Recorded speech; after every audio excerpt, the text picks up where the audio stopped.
20 years ago, my good friend Douglas Adams spent a year tracking down endangered animals, together with the zoologist Mark Carwardy. Now it's my turn. Mark and I are heading off to find out exactly what happened to those species that he had seen dangling on the edge of extinction 2 decades ago. It promises to be exhausting, exhilarating, and exasperating. But I wouldn't miss it for the world.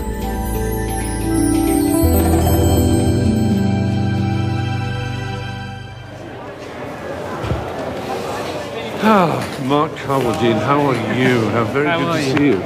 Thanks for waiting. I paid that extra to go business so that my luggage will be out last. Fantastic. It's a little privilege you get. I see you come dressed for the jungle. Well, not exactly, no. Hey, welcome to Manatee at last. Thank you. It's great to be My here. travelling companion is to be Mark Carwardy, an internationally renowned zoologist and photographer. In the pursuit of the weird and the wild, he's travelled to almost every country in the world, encountering pretty much every conceivable creature and several of the inconceivable ones. We're starting our adventures in the Amazon, the biggest river system in the world. We've arranged to set out from Manaus on the banks of the Rio Negro, where Mark has a fast boat waiting to take us upriver. That's not the Amazon. No, that's the Rio Negro. Goodness me. There we go. 2 things I think the most important bit of kit. Binoculars. Oh, thank you. Sorry, they're not wrapped. I should have wrapped them No, in that's banana wonderful. leaves or something. That's wonderful. And a hat. Oh, they're good. Oh.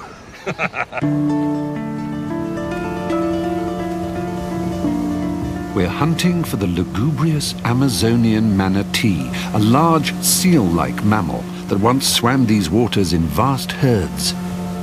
What do you reckon our chances are of seeing a manatee? Pretty slim, to be honest. They're here. We're going to go to the right areas where they occur. But the fact that it's murky water and the fact that when they rise to the surface to breathe, they have 2 little nostrils right at the top of the snout. And all that breaks the surface is just enough for the nostrils to blow out, take a breath, and they disappear down below the surface again. So not only are they rare, you could be on top of one and you still might not see it. They were sort of confused with mermaids in the early days, weren't they? Yeah, although you have to be quite drunk as a sailor to... I think the reason they were called mermaids is because the females have mammary glands in the same position as female humans. And I think that's how the term originally came about.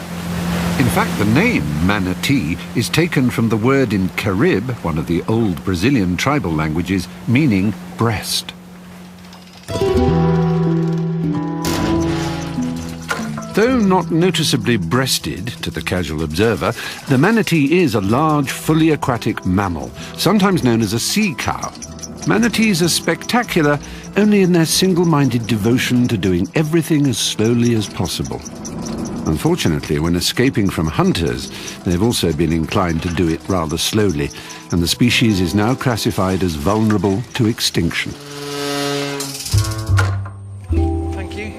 To begin the hunt, Mark has brought us to a lodge aimed at fulfilling the every need of the 21st century jungle tourist. You've taken me to the middle of the jungle and we're sitting on golf carts. I know, I'm really sorry about this. So they've got electricity for charging them, they've got, I notice, a phone signal. I know, it's like an out-of-body experience. Oh dear. How unusual.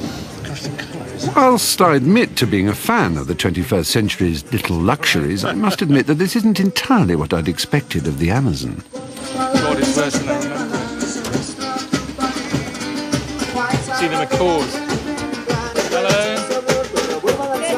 Thank you. Oh. Thank you very much. How kind.